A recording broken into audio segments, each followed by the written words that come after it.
Sounds good. All right, cool.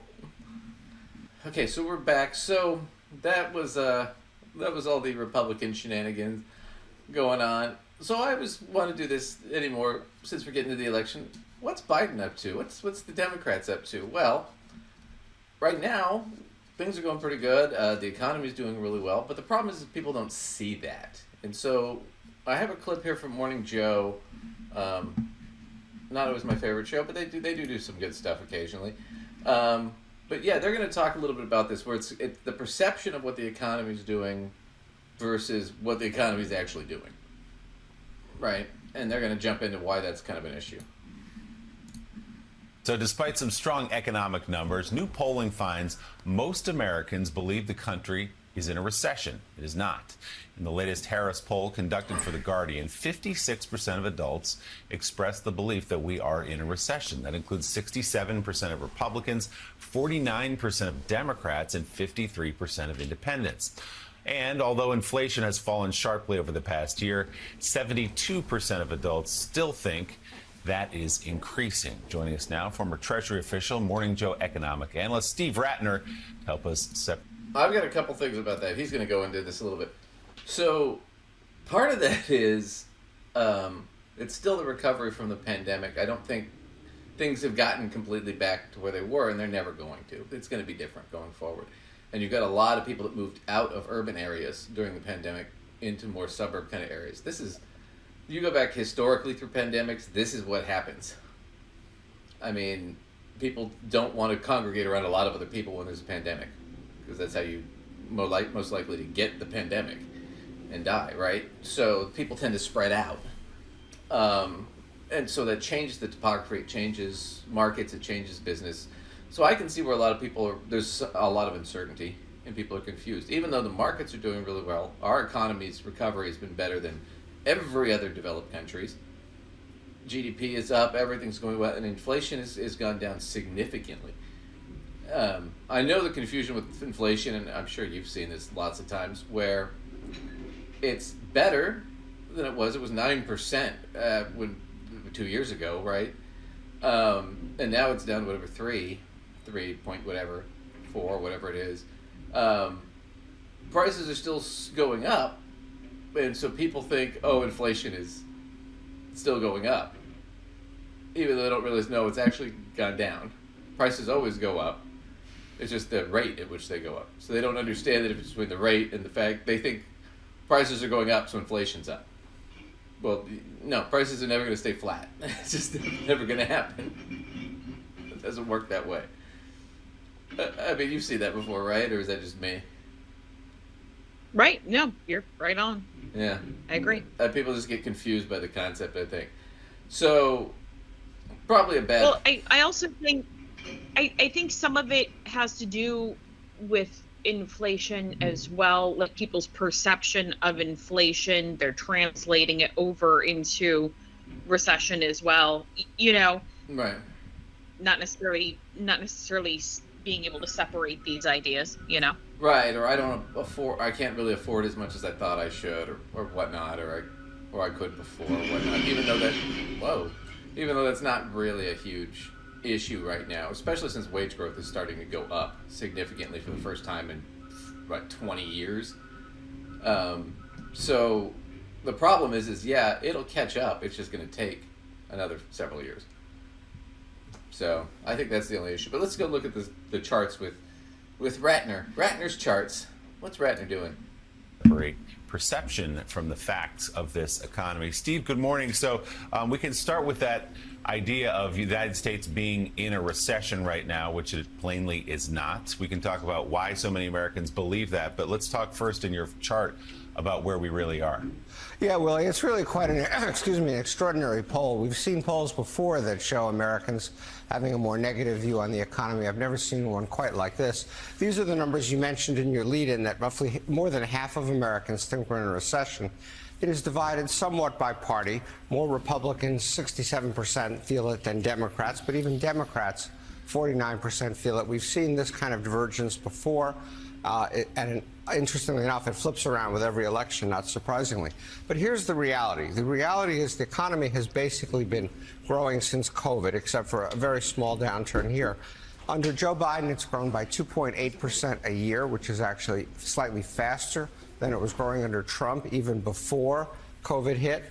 And so you can see every quarter we've had reasonably strong economic growth. So why people feel this is really quite a mystery. So, Steve, what about, this other sort of low unemployment, a surging? We can talk about, we'll get more into why people feel that. And once again, I think a lot of it's the change.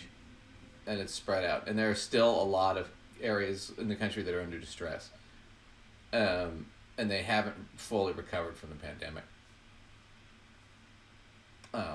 And that's simply because the markets have changed so much. And work has changed so much. So much more work is remote now. Right. Prior to the pandemic, I did everything in person. I almost never did a virtual meeting. Now, probably more than half of all my meetings are virtual. To a certain degree, I think people appreciate that because it was sort of like why everyone grinding their gears, having to run around like chickens with their heads cut off for things that don't require it. Certainly some things do require in-person meetings, but many things do not. Yeah, but you got to remember too that those are for those sort of office kinds of jobs. A lot of people, the vast majority of Americans work, the vast majority, over half, work sort of labor jobs, service industry. They work at a factory or something like that. Most people don't have office jobs where you can do a lot of that from home or virtually from the office. They're not doing a lot of meetings. It's a lot of actual physical work.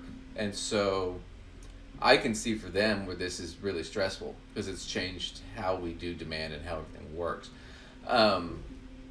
Just sort of a historical example, when the Black Plague happened, the cities were pretty devastated because people all left the cities that could and went out to the countryside where they could be away from people so they wouldn't die of the plague. And that changed how the cities functioned. And so when the plague went away, finally, it took years for the cities to recover again and get back to the growth they were at before because nobody was there.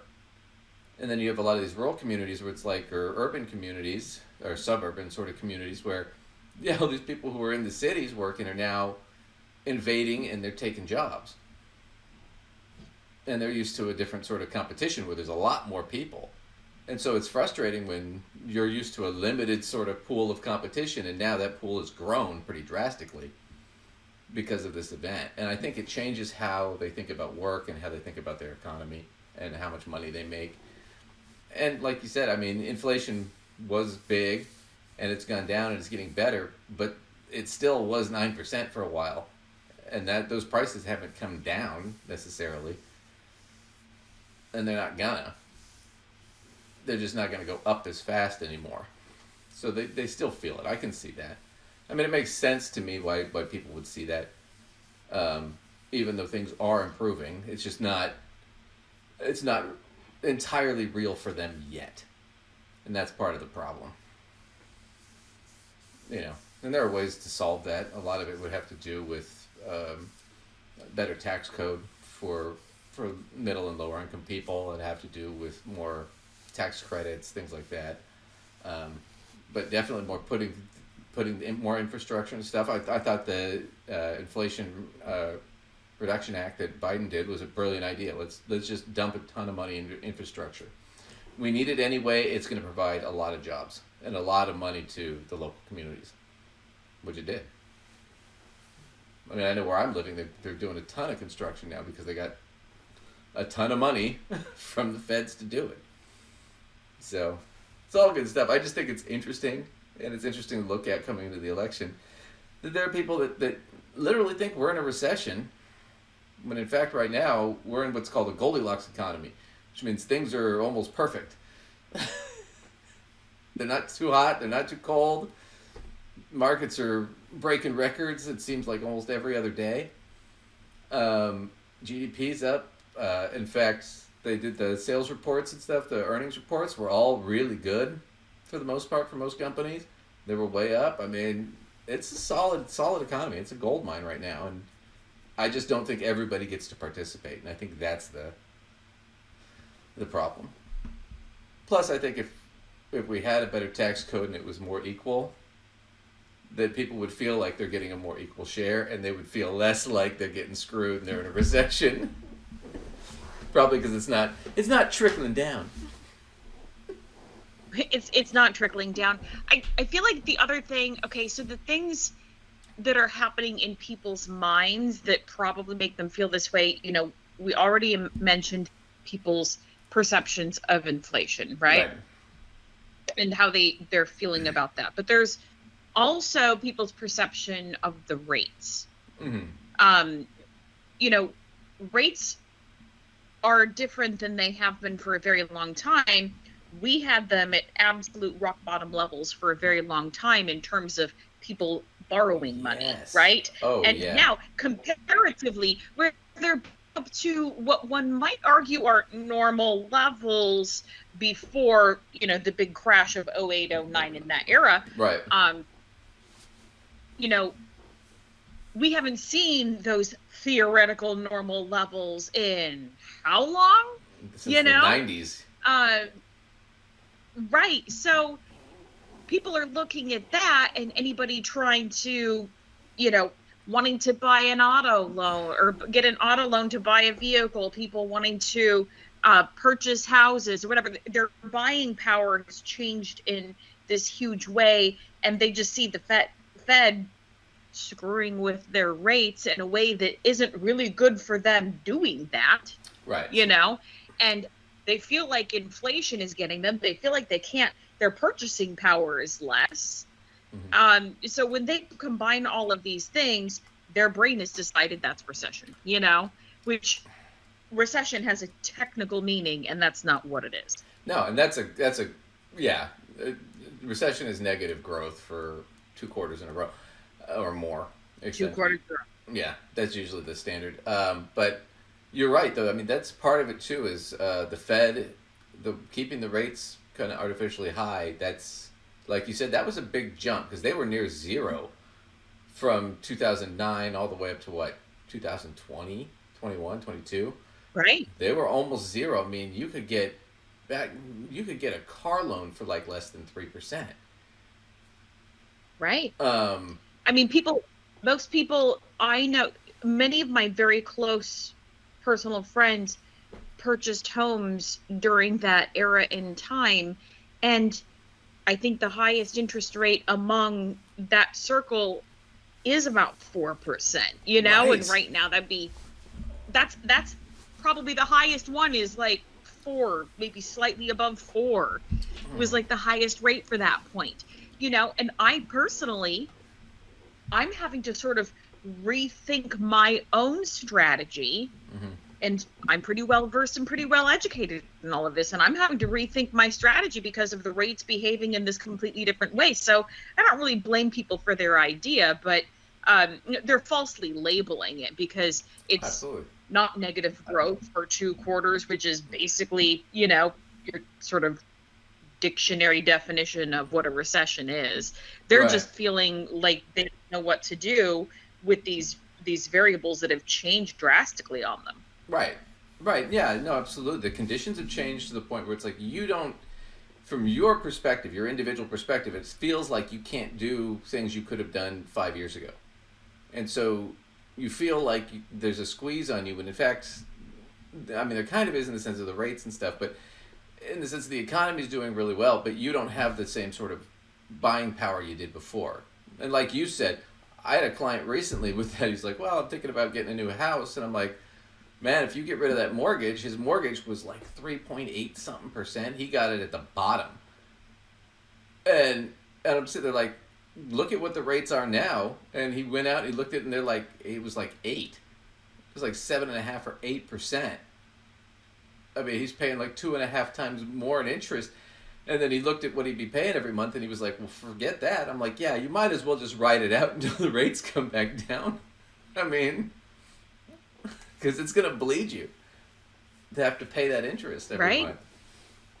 Right. I mean, especially if he's looking to like sell and then repurchase as opposed to like buying another thing, or and people that have been looking at wanting to use their cash to pay down a debt, but then want to do something else. If that doing something else is some version of a purchase, they're needing to pull back and go, well, let me math all of this out. Well, SBA loans are ridiculous now.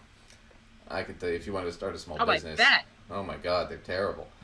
But I think that's what's going on. There's just a confusion about that. We'll get into a little bit more of that later. But